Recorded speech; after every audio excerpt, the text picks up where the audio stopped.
Welcome to our channel. This is Mr. Nino Humawas Catorza, your licensed real estate broker. We have 8.8 hectares titled property for 6.5 million net located in La Union, Trinidad, Bohol. So somewhere in the going to south from Trinidad. So this property is a very good listing, ideal for farming, resort, goat farming, cattle farming, poultry, piggery. So daghan yung madala diring dapita. It has fruit trees, no? There are coconut trees, banana trees, no? Old house, daan na nga balay unfinished, no? Then deep well, na siya deep well, guys. So imagine this is 8.8 hectares or 88,000 square meters. That is Mr. Nino Humawas Catorza. So kini nga property, guys, nindot unique siya kaayo. Itawag ni murag secluded interior. So manay naka-advantage sa ani nga property. Nya daghan siya kag mahimo. Sa akong gingon, pwede dyan ka magbakahan diri, magkandingan. So nganong naaman ni balay nga kuan wa mahuman. So kini nga balay kay kini nga property was kanang owned by a Filipina married to a foreigner, no? Napalit nila ni sa ako dugay-dugay na nya since foreigner ni kuan man siya, ni taliwan man siya. So desisyon ni Pilipina, iyan na lang ibaligya kay wala naman si foreigner. The foreigner was died, no? Namatay due to the illness, no? Sakit siya. On the other place, dili dire. Nasakit sa laing lugar. So ang nahitabo, guys, ang nabilin diri ang iyahang kuan igsuon, the brother, no? Mao ni nag atiman ani, pero since dako man kaayo ang property nya di po sila taga diri, ila na lang kuan si owner po si Pilipina, wala po dito somewhere in Manila dapit. Pero nami constant kanang communication kay ako magyud ang ipa-market nil diri. In reality, kini nga property wala gid ni ma-transfer sa iyang pangan, dugay-dugay na. Pero guys, sayon ra ni kaayo gihapon. Nana koy mga instances nga nahitabo ani.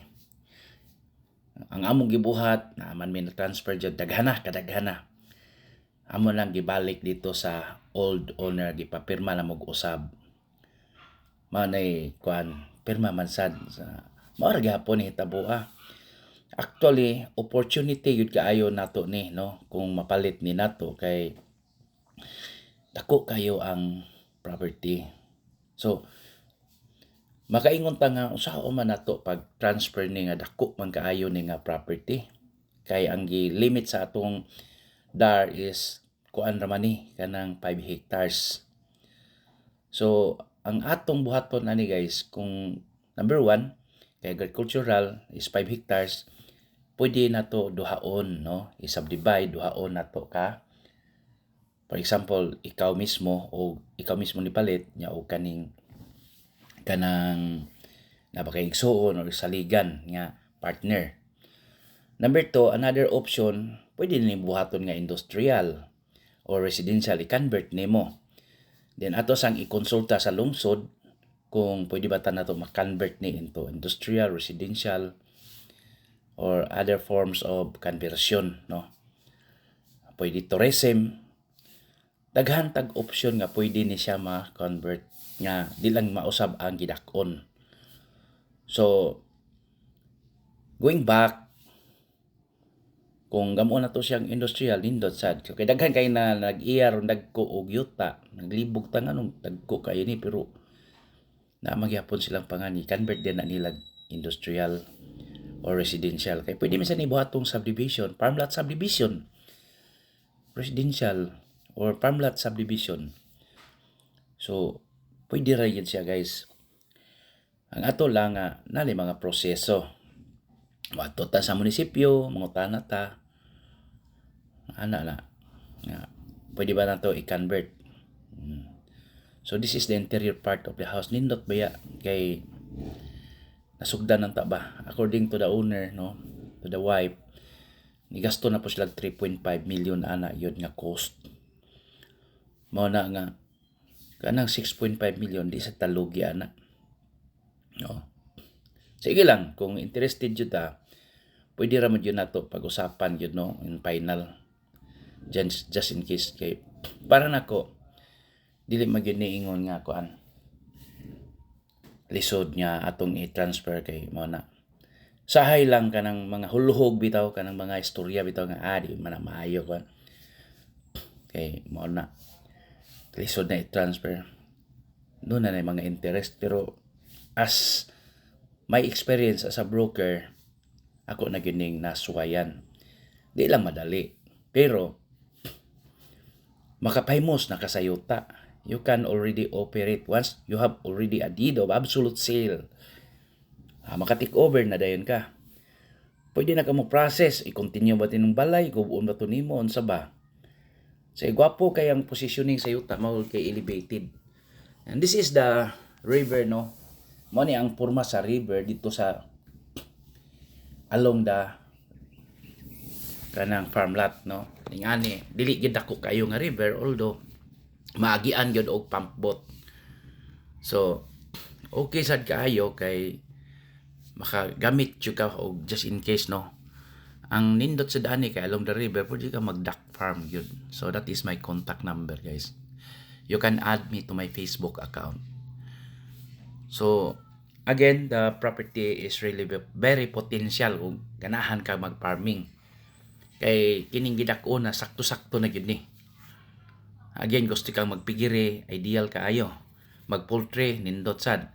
Gamon nimong mountain resort, nindot sad. Kaya kanang naay Rams mountain resort, duol raman kaayo diha. Pertimang nindot ta. Mas nindot pa ganin siya kay daghan og elevated area. So, wala, if you have properties for sale, just submit. Then we will process also transfer of title.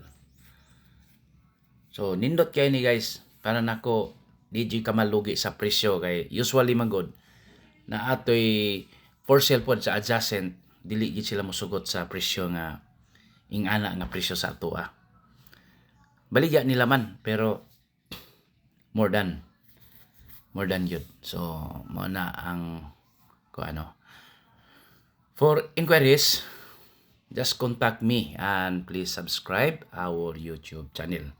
Again, this is Mr. Nino Humawas Caturza, your licensed real estate broker with PRC license 0015450.